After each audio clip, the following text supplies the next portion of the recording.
Good morning, everyone. So I just want to start by saying I think that by showing up today, you're already doing a lot to make a difference in the world, just to being open-minded and wanting to engage in debate about problems in the world and what young people can do to change them. I spend a lot of time thinking about this myself. I've spent the past 10 years being a youth educator and a youth organizer here in New York City. And in the past year or so, maybe 2 years, I've also integrated into that work that I do around social justice my own story, and started to think about how my own life and some of the oppression and violence that I've lived through is actually quite common. So I'm here to open up today's TED conference with the sunny topic of child sexual abuse. And I actually mean that, facetiously, of course. But, as you might know, child sexual abuse is actually an epidemic in our country and in our world. The CDC, which is the Centers for Disease Control, actually estimates that about 1 in 4 girls and 1 in 6 boys by the age of 18 will experience child sexual abuse. So just to put that in perspective for a moment about how common that is, that's twice the rate of breast cancer and the same rate as prostate cancer. And, there was a time in the United States where we didn't really talk about breast cancer and prostate cancer the way we do now. There was no pink ribbon, there were no marches, there were no walkathons, there were no days of remembrance. So I know that we can make a change socially and get to a point where we can talk about child sexual abuse because we once didn't talk about cancer in those ways either. But I do want to point out some differences, right? Cancer is something that happens to our bodies that is seen as perhaps nobody's fault, right? Whereas child sexual abuse is about violence that human beings commit against each other. And so there's a lot of taboos around who can talk about it, when we talk about it, and when we don't. So, as something like, for example, cervical cancer, if you're familiar with how it happens to women's bodies at all, it sometimes is called the silent killer. There's not really signs of it leading up to cervical cancer without proper medical screening. I think of child sexual abuse as not so much a silent epidemic, but a taboo epidemic. I think what really harms us all as members of society is the fact that we cannot even talk about or say the words child sexual abuse without people having very strange reactions sometimes. So lately, in the past year, I've been experimenting with ways through media and through my own work as an educator and a youth organizer to break down that taboo. And I think the most effective thing is to start by telling my own story and then by engaging other people to talk about it. And I do this everywhere these days. My friends have probably gotten a little bit sick of the fact that I can't even have a dinner conversation without talking about child sexual abuse in some way. But I really think it's important that we all start to integrate these conversations into our lives wherever we are because, again, of those epidemic statistics. So a little bit about me. I'm 32 now. When I was 13, I told my mother about the violence that I had experienced at the hands of my father, my biological father, from the ages of about 4 till 12. I was sexually abused by my dad. And at that point, the court system got involved, and we were able to prosecute my father without great results, though. He ended up not going to jail. It was very traumatic for me to work with the prosecutors and the judges and the police officers and the social workers because there wasn't enough training about how to support young people, in my opinion, and how to support young people and really give young people choice and agency in terms of how systems that are supposed to protect young people, like state government, react to young people. As watching this video leading up to this talk, the Be the Change video, I was really struck by one of the young people holding up a sign that said, "Let young people vote." And I really think we need to think about how we live in a society where young people are not even given a voice about what should happen to them when people like courts get involved in their families or when police officers get involved in their families, even when they're 13 years old and certainly have some opinions about that. So that's where I'm coming from in doing this work. And I've been really lucky to have a space to play in the past year because I'm in graduate school with how to use tools like film and how to use my work as an educator to start to get other people to talk about it. And what I found was that if you're willing to have a conversation about child sexual abuse, it's amazing how many people really do want to talk about it. Although it is, a taboo epidemic, people are, because it's so common and because everybody knows somebody who has been affected by child sexual abuse simply because of the rates at which it happens, just creating space for a conversation often brings a lot of relief to people.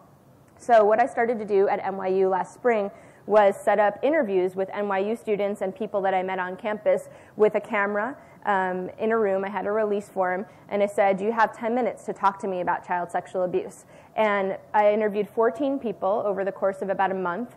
And even with the camera on, and most of these people did not know me at all, people opened up and told me the most amazing stories, and also were able to share their opinions with me about who they thought child sexual abuse happened to, who they thought committed the violence, why people don't talk about it more, and what can be done about it. So I'd like to share that film with you in 2 pieces, and we'll stop about halfway through so that I can put some of this work in context and maybe give you some ideas about, if you're interested in helping to break down this taboo that affects all of us, what can be done about it. So I'd like to start that film and share it with you.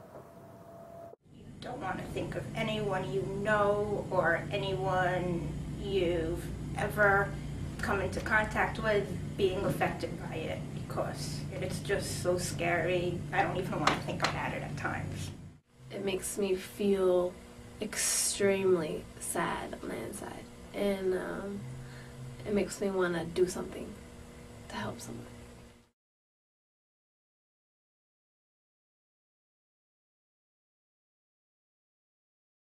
I am a community organizer. I grew up in an upper working class family. I'm 44 years old. I was abused for over 11 years. I think about little girls. I think about females, particularly under the age of 13 years old. And I was sexually abused as a child at my babysitter's house by an older boy who was friends with one of her sons. I think I generally think of low income, it's weird, either urban families or rural families. I think those are the 2 images that I've seen most in the media. I am a survivor of child sexual abuse. I was abused by my daycare provider along with dozens of other children when we were 3 and 4 and 5 years old. I come from suburban New Jersey, outside New York City, a bedroom suburb that is, although idyllic on the surface, hides a lot of secrets related to child sexual abuse. You know, all these adults who are perfectly functional and perfectly normal, and from every class and background, that these are all, people who potentially had some history of abuse.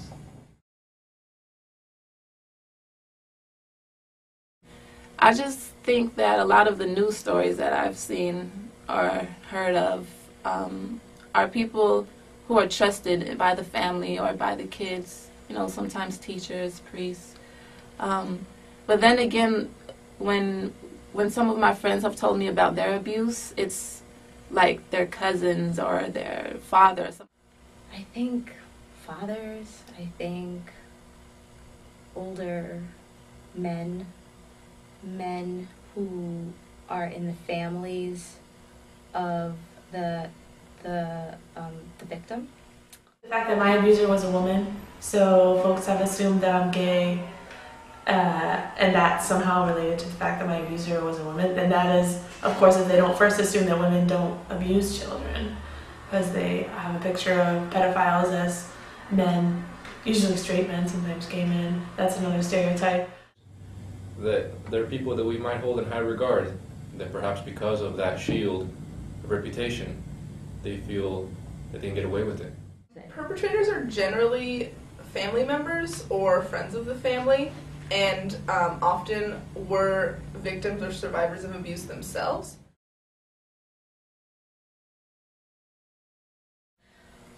There's one close friend who comes to mind, and my understanding is that her stepfather was the person who committed the crime, was the perpetrator. Well, I know someone who was abused by a family member. I don't know who. The victim I know didn't report it because she told her parents, and it wasn't clear to them that it was abuse, and they told her to keep it quiet. The person I know who was abused by her doctor did tell people, and she was ridiculed for it, and it was she was told she was a liar by her family, and also by the authorities. One friend, he was abused by his father. And so then another friend of mine, it started with her grandfather when she was 3. And there have been other people in her life as well, including her sister's husband. One of my friends, she's in her 40s. She was molested by one of her siblings, and she suffered with depression and bipolar and eating disorders later on in life. So, you know, it's really humbling to me that people were willing to open up, not knowing me at all, and share so much about themselves or about their friends. What was interesting in doing these 14 interviews is that all of the people I interviewed did not identify as a survivor, and I didn't necessarily know that going into the interviews. But what was also striking was that every single person that I talked to knew somebody close to them who was a survivor. So again, it brought home to me the need to have these conversations and to really think through how child sexual abuse affects all of us. I want to talk about whose stories we do hear about in the media, because it's not often to me that we see everyday people, you know, just having a conversation about who they know who's been affected. You turn on the TV and you see Oprah talking about her own experience, and I have a lot of respect for Oprah and how she's brought her experience to the forefront. But I also think, you know, she's one of the wealthiest people in the world, literally. It's very hard for the average person to relate to her on some levels and to think of themselves as being Oprah or being like Oprah, you know. On the other hand, who do we see in the media are stories of, for example, here in New York, Niece Marie Brown, a little girl who was murdered by the people who were taking care of her through a case of child abuse, and child sexual abuse was part of her story. And she was, you know, a low-income young girl, black girl here in New York City. So I think we often hear about people who, quote-unquote, don't make it, right, who are so negatively affected by the violence that they're actually dead, or perhaps just completely non-functional, right? A lot of people that I know who have struggled in ways that they've been harmed by trauma actually are not functional now and have to, you know, be in institutional care. So I know that that exists, and those are some people's stories. But I also want to put forward that if it really is as common as 1 in 4 girls and 1 in 6 boys, that's a whole lot of people who walk around every day in the world who are functional, but who are also survivors. Someone like myself, perhaps some of you, perhaps some people that you know. I mean, just looking around this room, we have to assume that some of us have also been directly affected, right? And that's what I found talking to the folks in the film. Every single one of their friends were people who had gone to college, people who had jobs, people who have relationships, people who walk around every day in the world holding all of the trauma that they've been through, perhaps not having a way to actually talk about it socially, but, you know, finding ways to move through the world. What I would like to see through projects like this film, through hopefully inspiring more of you to find ways to have conversations about child sexual abuse in your everyday life, is ways to break down that taboo, ways for more of us to step forward and acknowledge how common trauma is, to talk about the fact that trauma is not something that happens to us in a vacuum, right? It's not something that's just an individual experience. I think we're very much socialized to think, okay, here's a person that does harm, over here is a person who gets harmed by the trauma, and they exist in a circle by themselves, and in order to intervene and stop that trauma, they should both go to therapy. Perhaps one of them needs to go to prison, right? But I think we need to look broader about what is surrounding those two people. There's a family that they usually exist within. There's a network of close supporters or people who know those people very well. There's a larger community, sometimes religious institutions. There's schools. There's courts. There's the media. And then there's all sorts of other historical events and trauma that happen to us in our everyday lives. Things like war, things like police violence, you know, all the ways that we live with many different kinds of violence. So I don't think that we can address child sexual abuse really until we reframe how we think about trauma and how we start to think about how common different kinds of trauma are in our everyday lives.